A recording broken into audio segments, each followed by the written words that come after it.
6 minus 2.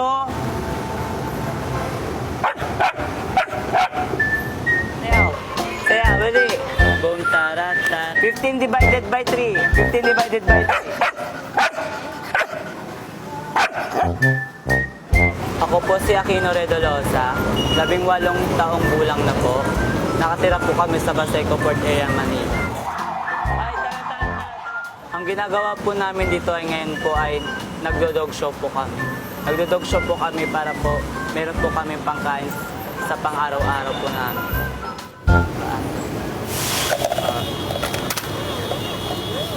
Sayaw.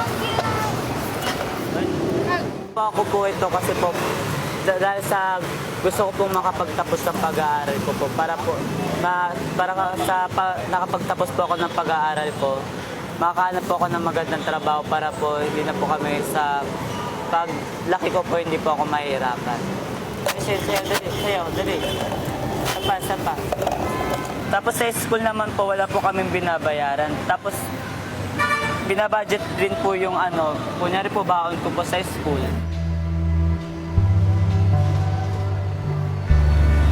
Ang pinakamababa po namin kita ay 300 at ang pinakamataas po ay 600. Tapos yung 600 na yun po, yung araw na yun po ay minsan po Huwebes, minsan po Biyernes.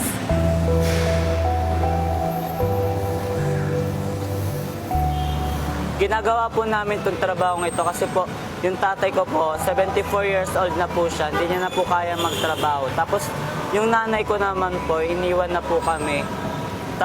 Tapos ang nakakuha lang po ng talentong ganito po sa tatay ko ay ako lang po. Kasi po, kung hindi ko po ito gagawin, paano na po yung pang-araw-araw po namin sa aming bahay? Kung paano na rin po yung baon ko. Ganun po.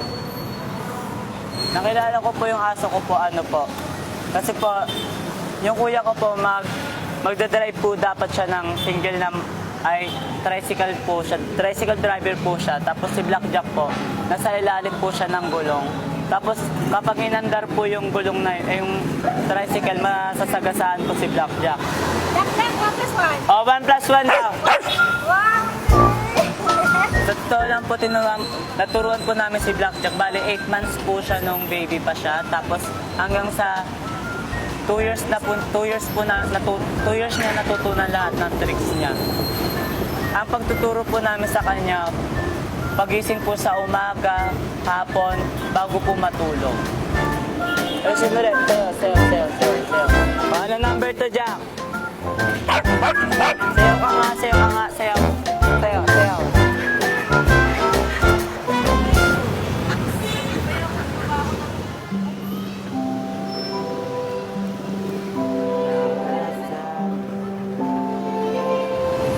Turing ko po sa kanya, katulad na po yung best friend, kapatid. Kasi po, ang lapit na po namin sa isa't isa. Kasi po, pag matutulog po siya, katabi po namin. Tapos kapag magkakasakit po siya, agad-agad po namin gagamutin. Kunyari po, pag may sugat po agad, gagamutin po namin kaagad. Minsan po kasi kapag nagkakasakit po yung aso namin, hindi po namin madala sa veterinarian po kasi po masyado pong mahal yung gamot. Kaya po kapag nagkasakit yung aso ko, bali ako na lang po yung magagawa. Gusto ko po paglaki ko po maging pong doktor po ng mga hayop. Kasi po para kung sakaling meron po akong aso, ako na lang po yung magagamot.